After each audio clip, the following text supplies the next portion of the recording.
ओम श्री गुरु सत्ताय नमः। सभी को प्रणाम। परम पूज्य गुरुदेव के हनुमान कहे जाने वाले पंडित लीलापत शर्मा जी लिखते हैं, पूज्य गुरुदेव डबरा आ रहे थे पंचकुंडीय यज्ञ में। सब लोगों के साथ हम भी गुरुदेव को लेने स्टेशन पहुंचे। गाड़ी प्लेटफॉर्म पे आ गई। हम सब भाइयों के हाथ में माला थी। हमने प्रथम श्रेणी व द्वितीय श्रेणी के सभी डब्बे देखे। उस समय ट्रेन में तृतीय श्रेणी के डब्बे भी लगते थे। किसी में भी गुरुदेव नहीं मिले। हमने पहले कभी गुरुदेव को नहीं देखा था। हमने सोचा था कि गुरुदेव त्रिपुंड लगाए हुए होंगे, गले में रुद्राक्ष की माला होगी, भगवा वस्त्र होंगे जैसे साधुओं के होते हैं, परंतु हमें ऐसा कोई व्यक्ति नहीं दिखाई दिया। हम निराश हो गए कि शायद गुरुदेव नहीं आए हैं। तभी देखा कि गाड़ी के सबसे पीछे के तृतीय श्रेणी के डब्बे से उतरकर हाथ में टीन का बक्सा और बगल में बिस्तर लिए हुए एक भद्र पुरुष चले आ रहे हैं। डबरा में गायत्री परिवार के मुख्य कार्यकर्ता श्री द्वारका प्रसाद जी दौड़ कर गए, प्रणाम किया और बक्सा तथा बिस्तर उनके हाथ से ले लिए। हम देख रहे थे। हमने समझा कि शायद इनके कोई रिश्तेदार होंगे। हमको विश्वास ही नहीं हो रहा था कि ये गुरुदेव हैं। हमने द्वारका प्रसाद जी से पूछा, क्या गुरुदेव नहीं आए? उन्होंने इशारे से कहा, यही गुरुदेव हैं। हम सभी लोगों ने गुरुदेव को प्रणाम किया। गुरुदेव को देखकर हमको ऐसा लगा कि ये सचमुच भारतीय संस्कृति के प्रतीक हैं। जब हमने उनके साहित्य को पढ़ा तब हमारे दिमाग में सबसे अच्छे लेखक का स्वरूप आया था, और जब स्टेशन पर उनका सादगीपूर्ण वेश देखा तब भारतीय संस्कृति के दर्शन हुए। स्टेशन से जुलूस के साथ गुरुदेव को यज्ञशाला में ले आया गया। दिन में यज्ञ का कार्यक्रम चलता था और शाम को उनका प्रवचन होता था। पहली बार जब गुरुदेव का प्रवचन सुना तब हमने सोचा, ये तो बड़े क्रांतिकारी हैं। बड़ा ही क्रांतिकारी प्रवचन हुआ था। समाज के प्रति उनके मन में बड़ी टीस थी। उनका प्रवचन सुनने के बाद हमने उनमें एक बड़े क्रांतिकारी की झलक देखी।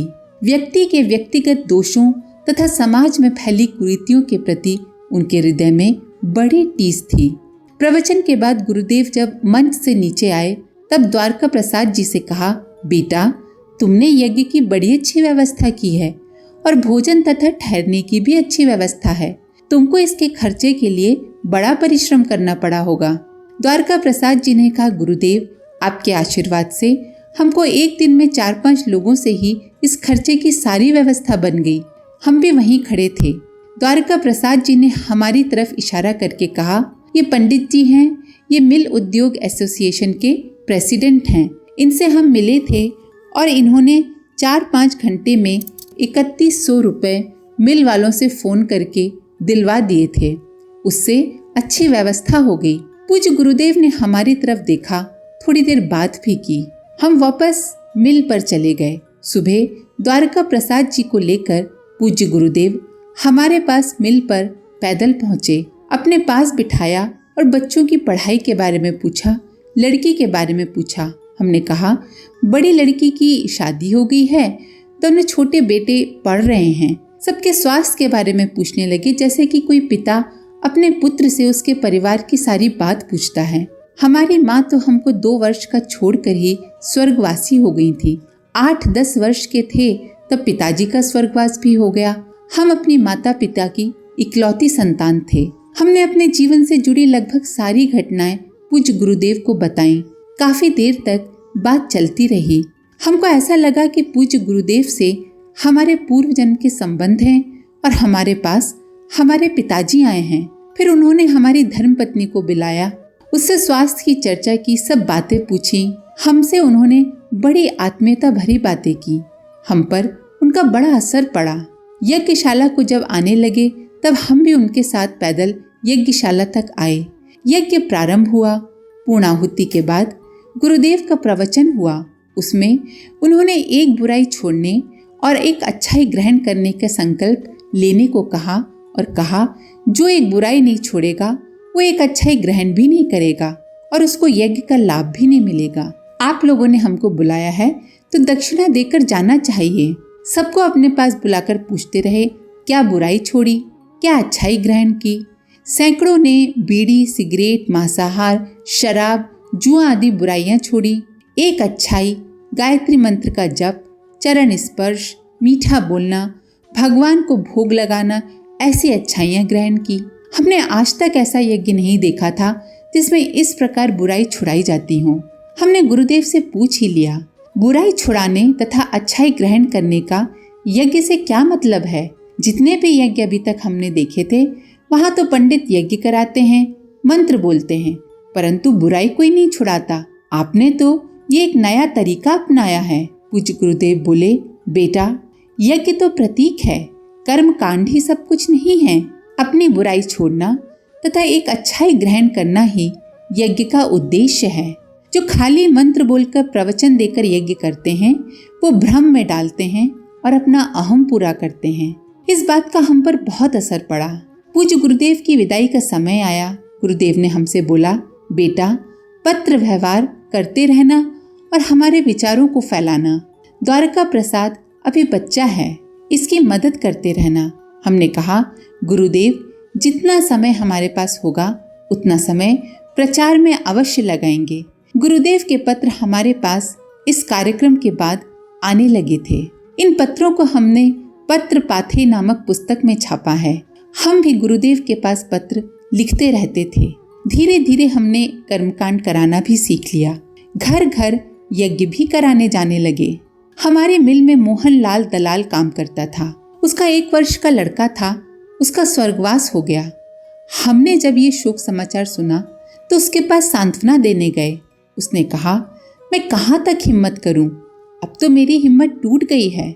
उसने कहा, मेरे 3 पुत्र हुए, सब जन्म लेते हैं और 1 वर्ष के भीतर ही चले जाते हैं। सुनकर हमको भी बड़ा दुख हुआ। हमने उससे कहा, अब की बार तेरे लड़का होगा और वो लड़का पूर्ण आयु का होगा। उसके जन्म के समय ही हम गायत्री यज्ञ करा देंगे और उसका नामकरण संस्कार करा देंगे। उसके बाद उसके यहाँ फिर लड़के का जन्म हुआ। हम उसके घर गए और पूर्ण विश्वास के साथ कहा, ये लड़का पूर्ण आयु का होगा। 5 कुंड के यज्ञ की तैयारी की। द्वारका प्रसाद जी उस समय यज्ञ का कार्य करते थे। उन्होंने बहुत ही सुंदर यज्ञशाला तैयार की। मोहन लाल ने अपने सब रिश्तेदार बुलाए। ये यज्ञ वहीं के कार्यकर्ता मिलकर करा रहे थे। हमने किसी को भी इसकी सूचना नहीं दी थी। पूज्य गुरुदेव को भी इस विषय का पत्र नहीं डाला था। यज्ञ बहुत ही शानदार हुआ। डबरा के सभी भाई बहनों ने उसमें भाग लिया। अब नामकरण का समय आया। तब मोहनलाल ने हमसे कहा, आप ही इसका नामकरण करावें। हमने इसका नामकरण संस्कार कराया और बच्चे का नाम गुरु प्रसाद रखा। 3 दिन बहुत ही अच्छे ढंग से यज्ञ का कार्यक्रम चला। चौथे दिन पूर्ण आहुति थी। पूर्ण आहुति हो गई। तब सभी भाई बहन यज्ञशाला की परिक्रमा लगाने लगे। यज्ञ रूपो प्रभु हमारे की ध्वनि चल रही थी। तभी न मालूम कहां से यज्ञशाला में यकायक आग लग गई। यज्ञशाला को साड़ियों से सजाया गया था। थोड़ी ही देर में आग ने यज्ञशाला भस्म कर दी। हम भी देख रहे थे। परम पूज्य गुरुदेव गायत्री माता का चित्र था, उस पर आंच नहीं आई। हजारों भाई बहन थे, किसी को भी रत्ती भर नुकसान नहीं हुआ और कोई जला भी नहीं।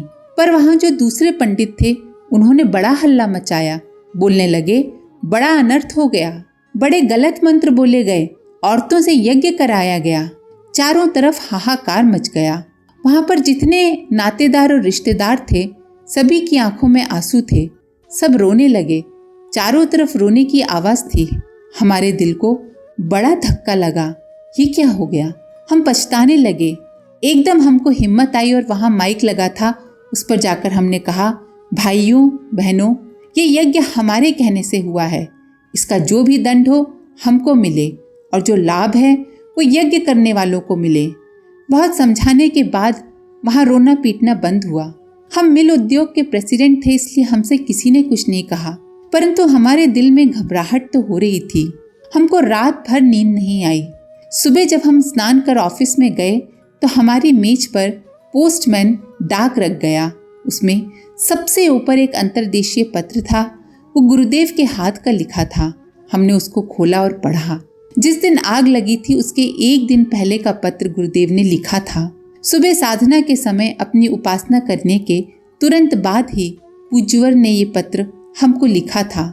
उसमें गुरुदेव ने लिखा था, बेटा तुम एक आदमी से ऐसे कैसे कह सकते हो कि तुम्हारा अब की बार लड़का होगा और पूर्ण आयु का होगा। उस व्यक्ति के पूर्व जन्म के कर्म ऐसे हैं कि उसका लड़का पूर्ण आयु का होगा ही नहीं। इस लड़के की आयु भी बहुत कम थी, पर क्योंकि तुमने उसको विश्वास दिलाया था कि यज्ञ करो, इसीलिए गायत्री माता और यज्ञ भगवान के आशीर्वाद से लड़का पूर्ण आयु का होगा। बेटा इस यज्ञ में आग लगेगी और थोड़ा रोना पीटना होगा, तुमको भी चिंता हो जाएगी, पर तुम चिंता मत करना। आग लगने से यज्ञ पिता और गायत्री माता ने लड़के की आयु बढ़ा दी है, क्योंकि इसकी आयु तो थी ही नहीं। वैसे तो इस घर में अशुभ कार्य होने वाला था, यानी कि उस लड़के की मौत होने वाली थी, पर उसको गायत्री माता और यज्ञ भगवान ने अपने ऊपर ले लिया और इस बच्चे की आयु बढ़ा दी। जो इस घर में रोना पीटना होने वाला था वो इस यज्ञ में हो गया। अब तुम चिंता मत करना। हमने पत्र अपने पास रख लिया और कुछ समय बाद उस लड़के की जन्मपत्री बनवाई। ग्वालियर के अच्छे पंडित जी से उस जन्मपत्री को दिखलाया। बच्चे का पिता भी हमारे साथ था। पंडित जी ने कहा, इस लड़के की आयु तो बहुत ही कम है। हमने पत्र पढ़कर सोचा, जब हमने गुरुदेव को पत्र लिखा ही नहीं था तो गुरुदेव को इन सब के बारे में कैसे पता चल गया। हमारे दिमाग में आया कि साधना में भी ऐसी शक्ति मौजूद है कि वो साधक को घटित होने वाले घटना का एहसास मीलों दूर होने पर भी करा सकती है। हमारा विश्वास पूज्य गुरुदेव के प्रति और अधिक बढ़ गया। हमने सोचा कि पूज्य गुरुदेव त्रिकालदर्शी महापुरुष हैं, प्रज्ञा अवतार हैं। हम इस किस्से को दूसरे भाई बहनों को सुनाते थे तो उनको भी बड़ा आश्चर्य होता था। आज के लिए इतना ही। अपने विचार कमेंट बॉक्स में जरूर लिखें। आप सभी का धन्यवाद। ओम शांति। हमारे YouTube चैनल को सब्सक्राइब करें और बेल आइकन को दबाकर ऑल पर क्लिक करें ताकि आने वाले सभी वीडियोस की नोटिफिकेशन आपको मिलती रहे।